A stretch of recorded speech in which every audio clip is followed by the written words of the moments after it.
Alright, so picture this, I am sitting in my vacay room in Germany and feels like I am in one of those Netflix thrillers. You know, the kind where everything starts off all cozy and then slowly it turns into something straight out of a nightmare.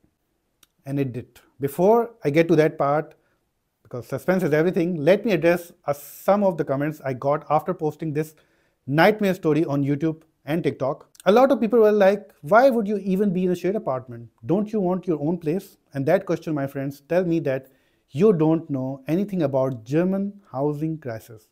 Finding an apartment here isn't just about scrolling through listings and picking a favorite. It's more like full-time job with a pay rate of €0 and the odds stacked against you. I was basically living out of a suitcase, crashing at friend's place, and finally, in total desperation, I caved and started applying for shared apartments or vegays. Yeah, that's where I get a lot of experience and met some unique personalities. Think of it as a job interview, but way more intense. At least in a job interview, they are hopefully judging you on your skills. But in a shared apartment interview, they are judging you on your looks, your accent, your cooking habits, and even your regular habits. If any of the things which will be irritating for them, they will reject you. So I show up to this woman's place, mid-30s or maybe late 30s, stable job, nice big apartment. She's looking to sublet a room to help with the rent. And I am there ready to give my best. Please don't make me homeless pitch. I sit down in the kitchen channeling every ounce of charm I have. I go with my usual opener. That's my name is Gibran and I did my master's in X and I'm now working as a researcher at Y.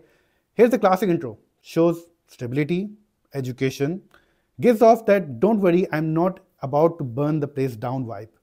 So I keep it going, mention it, I'm from Pakistan and try to connect with her by talking about my hobbies like cycling, hiking, snowboarding, all those fresh air activities. But just as I start to feel pretty good about this conversation, she hits me with, I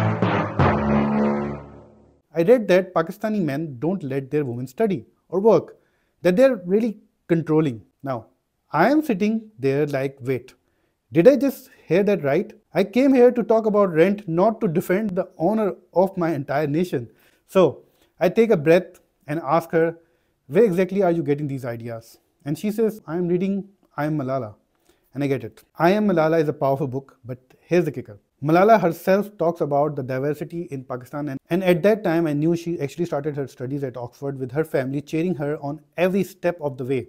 Her father stood against norms to support her education and activism. So in my head, I am thinking the very book you are quoting to judge the whole country actually contradicts your claim. I try to stay calm and just go, do you know the population of Pakistan? She shakes her head. Then I ask, do you know how big the Pakistan is? Still nothing. So I say, look, that book covers certain rural areas. My sister's becoming a doctor in Pakistan. My family has plenty of working women. It's not all like that. And to drive it home, I throw in, you know, people have stereotypes about German too. She nods because let's be honest, we all know those. But I told her, not all Germans are like that, right? Just like not all Pakistanis are like what you have read.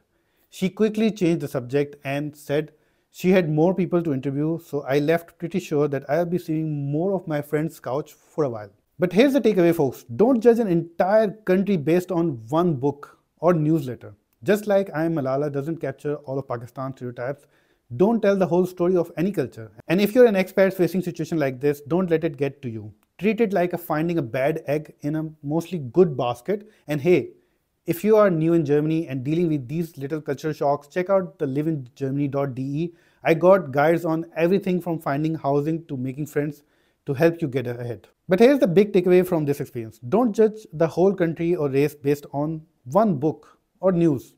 In my 10 years here, I met amazing Germans and Europeans, and I have met some not so great ones as well.